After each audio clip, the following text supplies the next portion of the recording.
मनुष्य के जीवन में ऐसा क्षण अवश्य आता है, जीवन के सारे आयोजन ही बिखर जाते हैं, जब सारे स्वप्न, सारी आशाएं, सारे दृश्य ध्वस्त हो जाते हैं।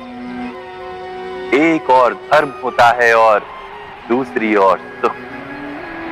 किसी को धर्म संकट कहते हैं, जब धर्म का वहन ही संकट हो और धर्म का त्याग ही सुख हो।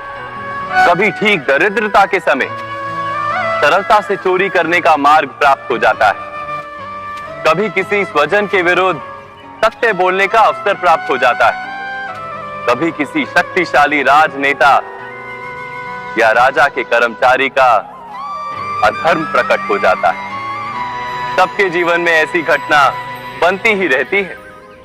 अधिकतर लोग ऐसे किसी क्षण को धर्म संकट के रूप में जान ही नहीं पाते।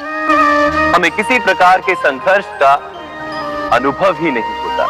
सहजता से सुख की ओर खींचे चले जाते हैं, जैसे मक्खी गुड़ की ओर खींची चली जाती।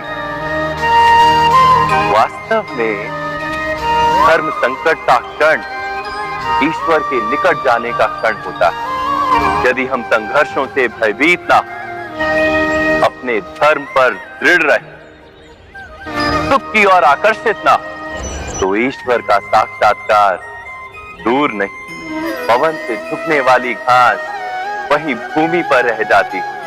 पवन से युद्ध करने वाला पत्ता यदि पेड़ से गिरता है तो भी आकाश की ओर उठता है। अर्थात धर्म संकट से यदि हम संकट को ही टाल दें तो सुख तो मिलता है, जीवन बढ़ता है। किंतु क्या आत्मा दरिद्र नहीं हो जाती? चरित्र नहीं टूटता? क्या ईश्वर से अंतर नहीं हो जाता? स्वयं विचार कीजिए।